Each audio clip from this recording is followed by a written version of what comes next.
ખેડૂત મિત્રો, કોરોમંડલ કંપનીનું ફિટસોલ સોલેનસી જે ખાતર છે એ ખેડૂતોએ કેમ વાપરવું જોઈએ એની ચર્ચા કરવા માટે આપણી સાથે કોરોમંડલ ગુજરાતના સિનિયર એગ્રોનોમિસ્ટ જીતેન્દ્ર કુચાડા જોડાયા છે. તો એમની પાસેથી આપણે જાણીશું કે ખેડૂતો આટલા બધા ખાતર જીતેન્દ્રભાઈ ઉપલબ્ધ છે બજારમાં. ઘણા બધા ખાતરમાં તો સરકારની પણ સબસિડી હોય છે, તો ખેડૂતોએ ફિટસોલ જ કેમ વાપરવું જોઈએ? નમસ્કાર ખેડૂત મિત્રો.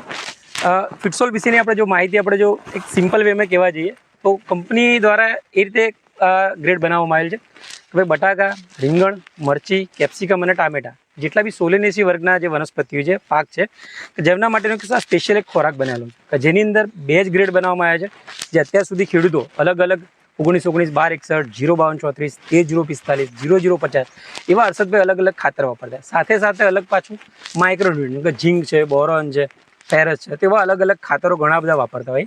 કંપનીએ એવું વિચાર્યું કે ભાઈ આ જે સોલેનેસી વર્ગના જેટલા બી પાકો છે એ લોકોની વાવણીથી લઈને કાપણી સુધી કયા કયા ન્યુટ્રિયન્ટ મેજર જરૂર પડે છે કે જે એના વાનસ્પતિક વૃદ્ધિ માટે, એના પ્રજનન માટે, એના ફૂલો માટે, એના ફળો માટે, એની સાઇઝ અને એના ક્વોલિટી માટે કયા કયા પરિબળો જે મેઇન ન્યુટ્રિયન્ટ છે જેની જરૂર છે.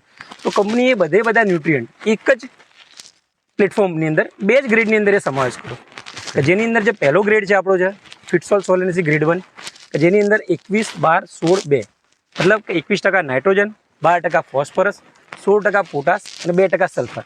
અને એની સાથે 6 ન્યુટ્રિયન્ટ બીજા ચિલેટેડ ફોર્મમાં આપેલા છે કે જેની અંદર ઝીંક થઈ ગયું, ફેરસ થઈ ગયું, બોરોન થઈ ગયું, એમએન થઈ ગયું અને મેગ્નેશિયમ જે છે એ ઓક્સાઇડ ફોર્મની અંદર છે. સાથે સાથે એ છે કે આ જેટલા બી ન્યુટ્રિયન્ટ જે ચિલેટેડ છે એ બધા ન્યુટ્રિયન્ટ ચિલેટેડ ફોર્મની અંદર છે. એનો મતલબ ચિલેટેડનો મતલબ એ છે કે ધીરે ધીરે છોડને રિલીઝ થશે ને એ લાંબા સમય સુધી છોડને મળતો રહેશે. બીજી વસ્તુ એ છે કે આ જે ગ્રેડ જે વસ્તુ બનાવેલો છે, જે પહેલો ગ્રેડ જે છે એ આપણો વેજીટેટિવ મતલબ વાનસ્પતિક વૃદ્ધિ અને મૂળના વિકાસ માટે. તમે અત્યારે જોઈ શકો છો ફિલ્ડની અંદર જે આ કેપ્સિકમનો પ્લાન્ટ છે, તમે આ જુઓ એની ગ્રીનરી ને બધું, આનો ગ્રેડ 1 અત્યારે ઓલરેડી ચાલુ છે એની અંદર, બરોબર. તો ગ્રેડ 1 થી તમને જોઈ રહ્યો છો કે પ્લાન્ટનું જે તમે જો હેલ્ધીનેસ છે એ નોર્મલ કરતાં બહુ સરસ છે. કેમ કે ભાઈ જેટલું સારું ન્યુટ્રિશન હશે તેટલો ડિઝીઝ છે, પેસ્ટ છે, મતલબ રોગ અને જીવાતનો બી એનો ઓછો ઉપદ્રવ રહેશે. બીજી વસ્તુ કે આ જે ગ્રેડનું રિઝલ્ટ જોવા મળશે બધું, એક આની જે પીએચ છે એનું મેઇન ફેક્ટર છે.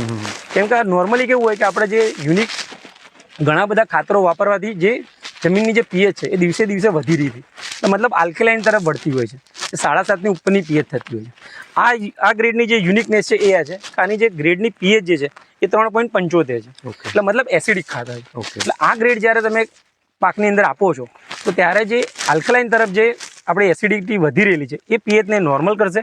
એના લીધે કે જે કોઈ પણ તમે ન્યુટ્રિયન્ટ દવા પાણી આપતા હશો તે છોડ એનો તરત ને તરત રિસ્પોન્ડ કરશે.